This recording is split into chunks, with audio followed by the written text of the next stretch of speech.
Welcome back to the Development Tank. Guys, can't thank you enough. The engagement, the interactions, the emails, the DMs, the subscribership that's growing. We really appreciate it. So keep that up. We'll keep trying to bring you value as much as we can, week in, week out. Now, obviously today we've got Site Insiders with Australia's best site finder, GK, Gav Keitel. We've got a cracking 3-site, corner site. As you guys know, the ones that are playing along at home, you know what we like. We like no common property. We like as much land on title as possible, and we find that those are the developments that stack up the best. So we've got a ripper one that we want to take you through today, and we've got Claire, head of projects here at Little Fish, doing our project Snapshot. Now, there's an exciting one there. We're doing a little 3-part series around the tendering process, finding that builder, aligning yourself with the right builder, and she's going to talk us through exactly what we do here at Little Fish and how you can maximize your own projects by learning exactly what we do in here. So that's going to be a 3-part series this week, next week, and the week after. Hang in there for that because you really want to save those episodes and you'll be able to circle back when you do get to tendering your own project. So that's going to be fantastic. Guys, what I want to touch on today, property prices that feels like they're moving. Now, in the media, they're talking about February results are in, that the Melbourne property price has moved and is moving. Obviously, there's lots of different facets that go into property prices moving. What sectors, what type of product? Are we talking development sites, apartment, finished townhouses, established real estate, period homes in Melbourne? They're all going to move at their own speed, but overall, they're saying it is moving. We are seeing from a site acquisition point of view, and I feel like they're probably the savvy investors that get involved early when they see maybe what's on the horizon in the next year or two. We're definitely seeing those investors coming back to the market, and there's no doubt there's a bit more competition when it comes to buying these development sites. Gavin and I fought fiercely last week for one in Carnegie that we missed out on. There were multiple people involved, multiple bidders, and sold for a good price. You know, a fair price, but a good price. But it was more so the number of bidders.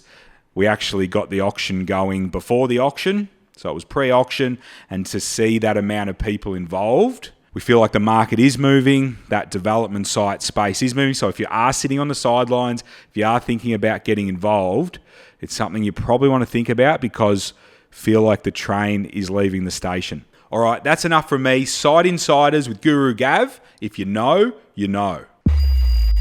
Welcome back to Site Insiders. If you know, you know. We've got Australia's #1 site finder here. Gav, how are you today? Good, thank you. An exciting one to talk about today, mate. One we bought last year, but I reckon we're pretty pumped with it. Yeah, October 23, pretty close to my backyard, an area where we look quite often in Mckinnon. Yeah. Mckinnon, for me, you pick up that school zone tick, the Mckinnon High School zone tick that we obviously, we're very bullish on. But then you've got that aspect that it is quite close to your Brighton Easts and getting more of that little bit of Bayside action. So, I like it. You're right. You're on the sort of the western side of Jasper Road, and it's all good property in and around there. But I guess there is a nice pocket in there if you get sort of a bit closer to the Nepean Highway, Brighton East, and the numbers do end up coming in a bit higher when you're looking at reselling. Yeah, nice. Great work. Now, this was for a client. He's invested in a couple of our other projects, but he's doing this one on his own. So well done to him. He entrusted us with finding him a great site that's stacked up. Do you want to talk us through how it come about and how you were able to snag it? Yeah, look, a great client. He's just a partner on a couple of others, and really loves how we do things. So we said, look, let's just jump in the deep end. This site actually came up, it was on market, and it was advertised, I think it was 2.1 to 2.15. We jumped on it straight away because we saw the value in it, did our numbers, looked good.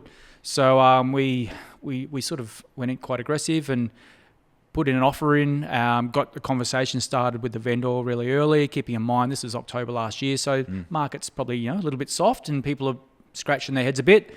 And we got the conversation going, and we managed to pick it up just 10K over the range, so for 2.16 million.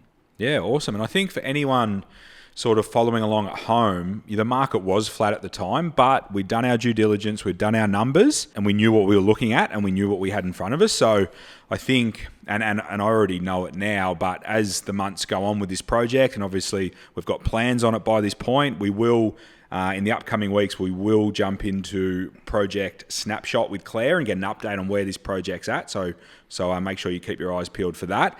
But once you get to that point, you've got your plans and the market's shifted a little bit. Suddenly people are going, how much? 216. I feel like that's value, but the fact that we were able to do the due diligence, be bullish on what we could get on it, bullish on the location, and jump in when everyone else was a little bit toey about what was going on, I think that will hold the project in really good stead. Yeah, look, we even at the time in that October, it did stack up for us. Yeah, there's good comps. We believe in the site, and we'll get into the detail in a second. But we're always looking ahead and trying to work out where things are going to go, and we were pretty confident in the product we could produce on that site. And we were sort of already, you look back and just think, oh geez, 2.16 million, you'd pay for that all day. Yeah. No, I love it, Gav. So fantastic. So we got it done. We got it done for our client. Do you want to take us into Land Checker and show us where we're dealing here? All right, let's get our bearings. So just straight off the bat, let's just work out how far we are from the city. So we're about 12 kilometres from the city, really quite close. We come in a bit here and have a look around. Now, as you said, we're in the Mckinnon school zone just here. So that's the school there. It's only 1.2 k's away. So a nice walk on a nice sunny day in Melbourne. More importantly, we're 500 metres from the Mckinnon Activity Centre and train station, which has just been revamped. Yep, great spot. Your cafes start just on the next corner at about 150 metres away. Ormond Primary School is just at the end of that street, 380 metres away. Now, just over Mckinnon Road, at the end of the street, we've got Allnut Park. It's only 225 metres away. Great family park, heaps of facilities, barbecues. It's one of the better parks in the area, and something that you would probably use as a family most weekends. Yeah, sounds amazing. You got sort of two bits of reserve there, Gav, that you're right in the middle of. So yeah, and that's another great park there as well, to be honest. But we've been to Allnut Park a few times with our family, and it's a great spot for barbecues and for birthdays and everything else. Yeah, nice, Gav. Beautiful. One thing to keep in mind, we do. One of our tick boxes is we try to stay away from roads that see a bit more traffic than normal. Mckinnon Road, though, we went down, and I actually went down there and spent a bit of time there, what I would have thought would be a busier time during the day. Yeah. And just sort of hung out for a while. I walked all the streets, walked up and down a few of the streets, and just hung out on Mckinnon Road, and really felt that that end of it, sort of away from the high school, it didn't see as much traffic as what you might think, or definitely not as much if you're up around the Mckinnon High School, because in that particular area and a little bit further east, where you get to Volkszone Primary, it's pretty busy in the school time. So down this end, not so bad. And again, you're so close to amenities, and the cafe is just here in the corner. It's a no-brainer. Yeah, 100%, Gav. I think that's a good point because, yeah, exactly right. You want to stick off main roads. Couldn't agree more. And it's good to acknowledge that this is one of those sort of medium type density roads as far as carrying traffic. But like you say, if you zoom out a little bit, Mckinnon Road actually sort of, it becomes sort of quite local traffic up that other end, I feel like. Yeah. The density, no doubt, is around those activity zones and the schools and that sort of stuff. So, and it is quite a wide road. So, yeah, like you say, we were comfortable. It is a nice big front setback off Mckinnon Road where our first dwelling will sit. So, like you say, we were comfortable. There'll be 3 townhouses, one on Mckinnon Road, and the next couple on that other road. I think it's Jean. Is it? Yeah, I think so. Jean Street. Yeah, Jean Street. So we'll have the 3 running up Jean Street. But yeah, like you said, we did go to it, and we were comfortable up that end of Mckinnon Road. Yeah, look, it's a great spot. Traffic wasn't that bad. So let's go in and have a look at the site in more detail. I'll just bring out the on Land Checker. So we've got 745 square metres, so great size. And also, and importantly, the depth of the block is over 19 metres. So we do have our 4 metre setbacks, but having that extra depth provides us with the opportunity to do a nice square-shaped floor plan. Yeah. Yeah, I couldn't agree more, Gav. I think that's a great point because in this part of Glen Ira, they do require you to have 4 metres off your rear boundary to where your dwelling can start. So having that width, depth in the block, allows you, like you say, to get that boxy design, which is an efficient design, and livability sort of through the roof. So yeah, great point on that. Gives you a bit more flexibility with the design as well. Yeah, spot on. And not only that, we've got a great setback here as well. So we do have room to play.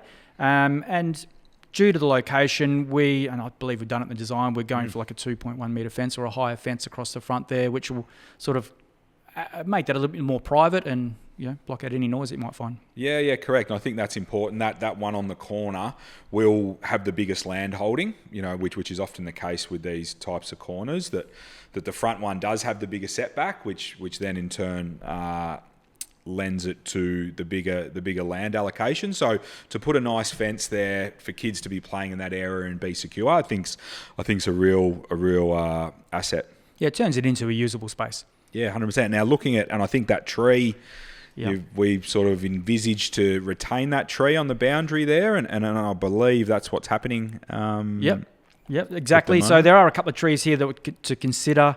This one here, we had our arborist go past. That one there can be removed. It's on our property. This one here is on the nature strip. It's a great tree, providing a terrific outlook. The crossover here is in place already. This tree here is on our property, and it could have been taken out in the design, but what we decided to do, and because we could with the retaining it, we've sort of designed around it a bit as well. So we've used that in one of the outdoor areas on one of the properties. We've retained, well, obviously we had to keep this tree here, but with that in mind, when we've sort of done our design, we've kept those features in mind. We've sort of designed around that a little bit as well, just to make the most of those sort of outlooks from the properties. Yeah, great. And I think, and that's a good lesson for anyone playing along at home, is try and have that foresight to be able to say, instead of just going, hey, we're just going to level the site, and then you have these 3 brand new townhouses that, stand out, quite sort of aggressively. If you can sort of retain a bit of this, a bit of these trees and that sort of stuff, and have that forward thinking to be saying, hey, I'm up in a retreat on the first floor and I'm looking out to a beautiful tree that maybe I could have kept or I didn't keep. I think if you can put those things in place and make sure you put those things in action early on and think about it, you can definitely end up with a better product at the end. And one of my little bugbears, the power lines are on the other side of the street. Hey, happy with that, Gav. So yes, you've got a nice clear view. Yeah, 100%. And people that want to tune in to see these floor plans and these facades and that sort of stuff, that'll be a few weeks away, but I can tell you now that they are very sharp, and definitely excited about these, Gav. Yeah, they've actually come up fantastic. Really good. Really nice. So now talk to us about the feasibility. Okay, so we were talking to our designer early on about getting 3 22 square townhouses. I think we're pretty close to that, actually. Maybe a little bit over, 22, maybe a 23. Yep, terrific. So we managed to achieve what we set out to do. So keeping that in mind, so we picked it up for 2160. You got your stamps, your closeouts. It was an investor, so no acquisition fee on that one.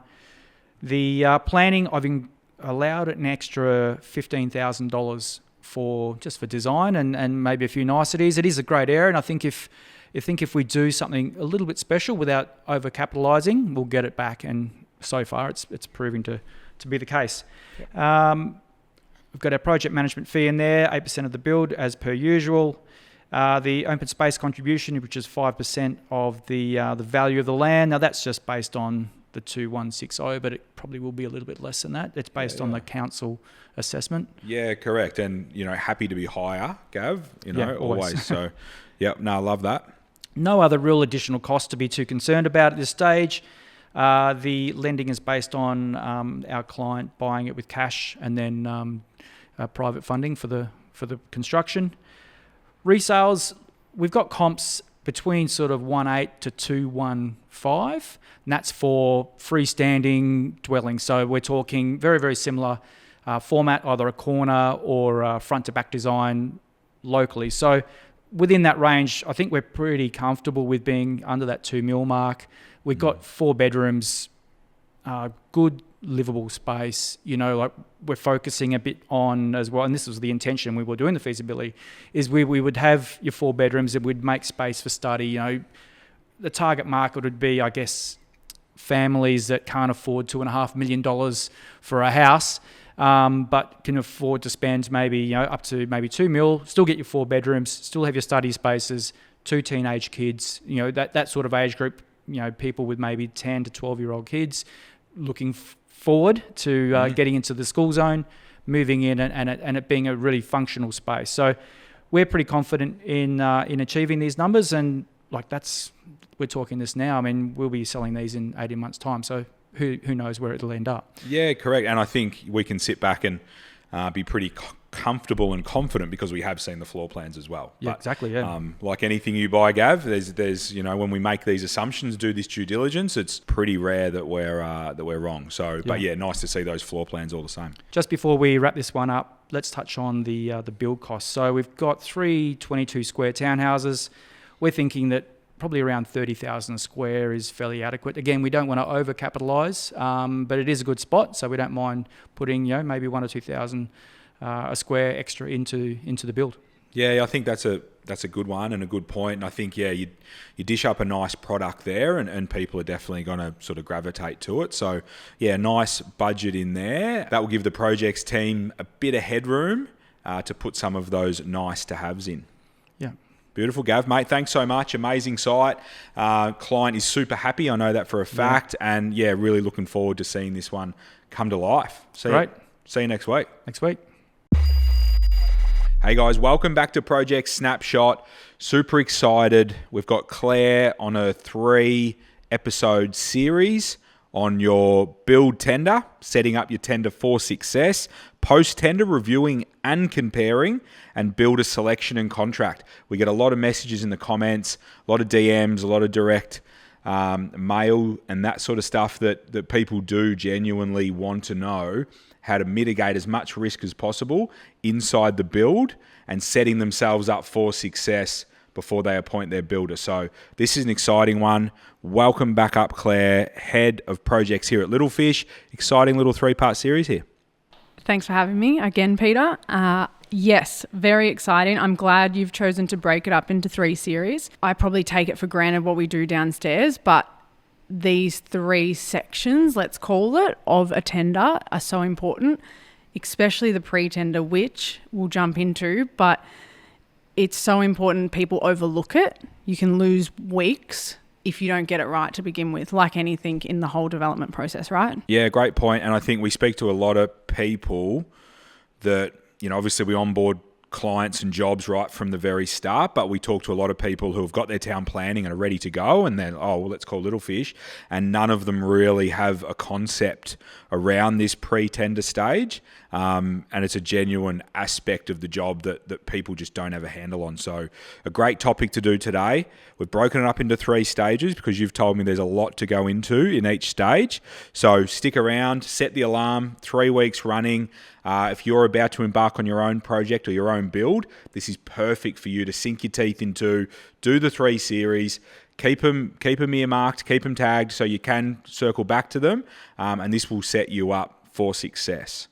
So Claire, can you kick us off with the pre-tender, setting up your tender for success? You've just touched on something that I want to double down on. You're right. We've had over the last year or 18 months, so many more clients coming to us after the planning permit stage, even as close as finalising working drawings ready to go to tender. And I think that is really important to note that this section is not as common to everyone as you would imagine. And it's so important to get right because we always say in here, it's not that you lose control, but it's the point at which you enter that build contract and start building. I feel like it's the point in the, let's call it 2-year life cycle of a development that you lose the most control that you had. Yeah, 100%. Not entirely. Yeah.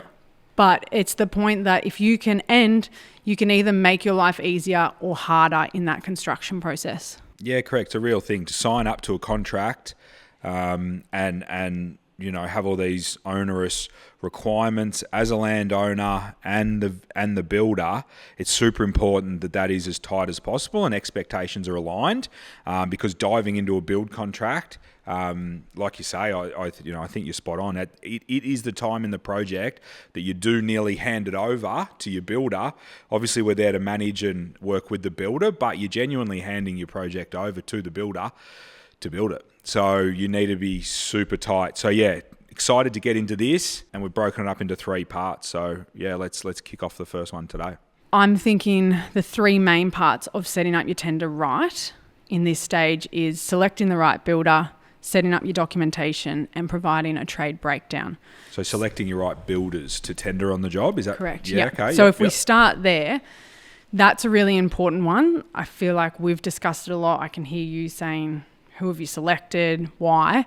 But there's a few elements to that, right? We're going to focus in on Summit Ave maybe as an example, which we spoke about a few weeks ago. For this particular project, we went out to 4 builders. We selected 4. So of that 4, usually it's 3 or 4, right? Minimum 3. We don't like to have more than 4 if we're confident with them. Otherwise, you're wasting their time, so to speak. In this particular case, we picked 4 builders.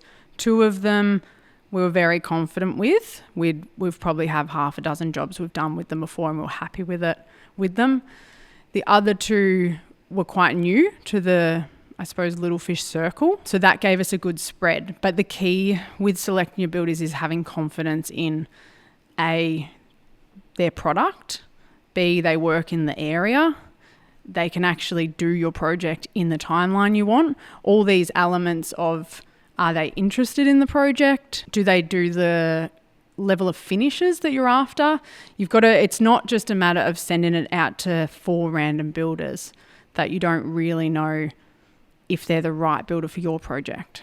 Yeah, I think that's a great point. And even thinking back to the early days when, you Google 4 builders in an area, send your tenders out, and then you're 4 to 5 weeks later, you're waiting for your applications to come in. It's not as easy as that. So if these guys are, dealing with their own development, running this process themselves, those things that you mentioned to get it set up so you actually get 3 to 4 real tenders back. I think it's super important that you do that grunt work at the start and get that commitment that we are going to see a price in 4 weeks, because running your 4 weeks and getting to the end and maybe having 1 price back, it's a big F for fail, isn't it? Because it's not a tender. You've just got 1 price off 1 builder. So yeah, like you say, sussing out and getting that commitment early on, but doing the due diligence that you've got your right group, super important. Yeah, exactly. So it's probably, just to summarize, it's probably having a good spread, confidence that they either come recommended to you or you know them personally. They're up for the level of finish for your particular project. There's no point getting a builder who's going to do a very high-end finish when it's just not warranted, or vice versa. And then making sure they're committed to your construction timeline and start date, but also in providing your tender in the next 4 weeks. Yeah, perfect. I think, I was spot on if I was waiting for you to say, they had capacity and could start when you wanted to start. But yeah, for me, I couldn't agree more. They're the ones you want to put in the mixing pot. And if you're comfortable with those items, you're looking pretty good to start. And that the capacity point, I've heard you say it before. We've all been a victim of it, where we've rushed the tender process. We've got our prices back, but I suppose the preferred builder and the preferred price can't start for 3 to 6 months. Yeah. Yes. No. You don't want to run into that issue. So yeah, that's a great starting point to get your tender off to a good start. Yeah. Yep. And you don't want to waste 4 weeks and not have prices as well. No, for sure. All those elements. No. Great stuff. Okay, so the next, let's go one of the third that I was talking about, is documentation. So I'm going to show you how we set up our documentation that we send out to builders. Here we go. So we actually just do a really simple Dropbox link, which I'll show you in here, which has very clear folders. It has a breakdown of all plans, reports, mood boards, schedules, anything. So if we go into it, each item is there. It's really, to be honest, it's really straightforward. It's not rocket science or anything. The main, I suppose the key to this is what I'd say is there's no such thing as oversharing with a builder. Give them everything. If you think it's a report from 3 years ago that isn't really relevant, let them decide, because you're not going to know as much as your builder. They're the expert, and if they tell you that that report's not required, that's great. But if you don't share it and 6 months into the build they hit rock or they hit a different soil condition and you thought that report wasn't relevant, you're going to face extra costs. Yeah, I think that's a good one, and that's a great point. When a builder pops up and says, there's a variation here because I didn't have that information, to have something like this that is all organised and it's all obvious where everything is. And like you said, there's no such thing as oversharing. It gives you the best chance, gives everyone the best chance playing at home to revert back to this and say, hey, you were given that document. You did have the opportunity to look at it. So it gives you a chance to avoid that variation. And you know, even talking about variations, even just avoiding, you know, the issue together, because they do then hold the information and they do have the knowledge and they can navigate their way through the build and a lot smoother because of the information you've shared. Yeah, and I mean, going back to variations from the builder, they don't want to do it either. They would rather have all the information at the start.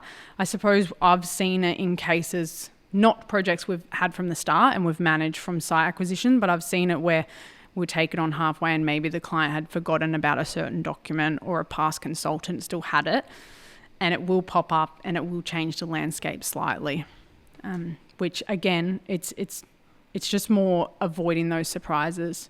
I always say to the team downstairs, ask all the dumb questions. Like, you don't have to be an expert. The builder is more than happy to be the expert.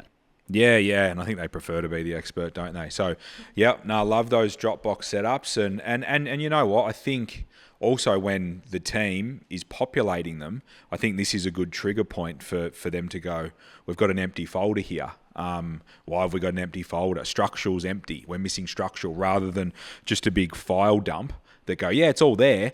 Well, you know, you break them up in these sort of bite-sized bits in their own segments. I think it's a good sanity check as well. Yeah, definitely use this as the breakdown. This is a really good guide. Before we move off documentation, I will show you the document transmittal. So this is also something we do, a little bit tedious, but essentially everything in the Dropbox file, in the link that we send out, we populate into what's called a document transmittal, which keeps track of every item. If something gets updated, we update the transmittal. So this should be your tool that shows the builder and yourself all the documents that you're expecting to be in the contract and what we're going to see as an end product. I suppose the benefit of this is that if something goes missing in a Dropbox link or in air, so to speak, you've got a tracking here. So at the end of your tender process, you initial both, we're all on the same page and there's no discrepancy about what has been priced and what hasn't. Yeah, great. So would you assume that the builder goes through this, and if they haven't got a certain document, then they would be able to put their hand up and say, hey, we're missing this document. So it just everyone ends up being better for it. And if there is any discrepancies, then you got a better chance of picking them up. It was when I did work construction side, it was the first thing I did when we picked up a new project is check the transmittal. If we were missing something, we'd go back to the client and ask for it. Okay, so the last of the three, let's jump into the trade breakdown. What I'm going to show you here is what we use at Little Fish. This is also in the masterclass on the network. So all these files and how to do it, plus access to these spreadsheets. Yeah, great point, Claire. And I think that's a great point for anyone playing along at home that is looking at this and going, wow, I could really do with all this, with the project that you're doing and what you're about to embark upon. It is inside the Little Fish Network. So check that out, littlefishnetwork.com. Have a look at any of the subscriptions that may be up your alley, but all these resources that we use here, that we use inside this building, they are inside there. So they will really set you up for success. So with the trade breakdown, what you'll find is when you go out to tender with 4 different builders, you'll have some builders who will supply pages and pages of breakdowns Every element will be broken down, which is super useful and super confusing at the same time. And then you'll have the builder who will submit a cover page and a lump sum, and that is it, which is very unuseful when we get to the next stage. So what we do is we provide a trade breakdown in an Excel format that we send out at tender, which is project specific. I mean, most of these trades we leave as they are, but there might be a couple that we add in. For example, for Summit Ave, we added in the external front fence and the feature brick cladding, just because they weren't common items. We spent a bit more on those, so it was just about making sure that we had enough money in the feasibility for them. But anything specific, as well as the general items, should be added in here. And the idea is that builders fill this out. They won't be exact, but it will give you a really good basis so you can compare apples with apples. And tell me, Claire, this would also be an opportunity that if you do have an element of the build that is a bit niche, is something that you are maybe concerned of what the cost will come back as, if you can break it out on this and you can have multiple builders pricing that element up, I guess it gives you visibility on that item and maybe the opportunity to value manage it if required. Is that fair absolutely. To say? And I suppose from our end, it's great data for the next project we're doing, but absolutely. And break it down into anything, I suppose. Maybe a good example is if you've selected a stone that is a bit of a wish list stone, like a natural stone for your kitchen, you're not 100% sure that it's going to hit budget, but you really want it. Add that in as supply for kitchen stone, so you can get a really good indication of what you're spending on that stone and does it stack up for the development. And then I suppose it's probably worth noting, just for viewers at home, that understand people aren't doing this every day, all day. So this is quite an extensive list. If this, I suppose, scares you or it's too much or you don't understand every single trade, I mean, go through this clip and copy as much as you want, but just try and look at your bigger trades. So concrete, joinery, plastering, tiling. You don't necessarily need door hardware. If it is something you have lashed out on, maybe it's valuable knowledge, but just try and pick your bigger items, and then that way at least you've got something to compare when those prices come back. It's just about being able to understand your different spread of build costs, really. Yeah, 100%. Makes total sense. And yeah, you can see very clearly how it sets you up to run a good tender, to understand what you're dealing with, understand the tenders that you are getting back. Yeah, it's great. Nice work. And anything, I should say, that isn't documented 100%. So sometimes we do, but sometimes people don't have a landscaping plan. That's a really important item to put in. Yeah. Because builders might come back and say, I've allowed 10 grand, the other one's allowed 30, and you just haven't got a fair spread, I should say. Yeah, love it. And we can just compare apples and apples. And then other than that, I suppose they're the three main sections of a pre-tender. This, like I said earlier, this gets overlooked because people rush it out. They don't see the value of setting it up. But if we set a tender for 4 weeks, you can get to the third week and 3 builders come back and say, I don't have capacity, I'm not interested, and you've wasted 4 weeks. So there's a lot of value in getting your tender set up correctly. Yeah, spot on. And I think this will set us up for our next stages. But I think also, yeah, making sure this will teach people to understand what you're dealing with. It's not just rushing through and getting your end build price. It's super, super important to understand what your prices are. And then not to mention your builder will understand that you understand. And then suddenly there's this, somewhat more of a level playing field, that you're dealing with rather than just one end figure that a builder can, I guess, play with, during the whole construction. Yeah, I have had builders come to me, new builders, who have openly said that this is so clear and easy to be able to price. They can then send the Dropbox links to their trades. It really does make it a smoother process for builders not missing things, providing the price back on time, making it clear. It really does help. And I suppose missing things, sometimes people laugh and say, oh, well, it'll be a fixed price contract. You don't want your price to be undercooked at the same way you don't want it to be overpriced. Yeah, No, great point. No, great segment, Claire. 1 of 3. Can you give us just a little taste on what the next 2 segments are about? Yeah, so next week we will have post-tender. So once your tenders come back, you've obviously done this correctly. So you'll have 4 or 3 really good prices to review, what to look out for. Do we need to value manage? If we do, how do we do that? Then looking at contract execution. So that one will be interesting. That's about selecting the preferred builder, what to look out for in a contract, what not to look out for, or what you don't need to worry about as such. There you have it. So everything you need to run from build tender right through from start to completion. So bookmark it, guys. 3 episodes is all you need in Project Snapshot with Claire, our head of project. So thanks for coming on, Claire. We'll see you again next week for part 2 of our 3-part series. Thanks for having me. Great, guys. That's it. Please like, share, subscribe, drop the engagement. Let us know what you think about this 3-part series. I think it's a winner. Happy developing.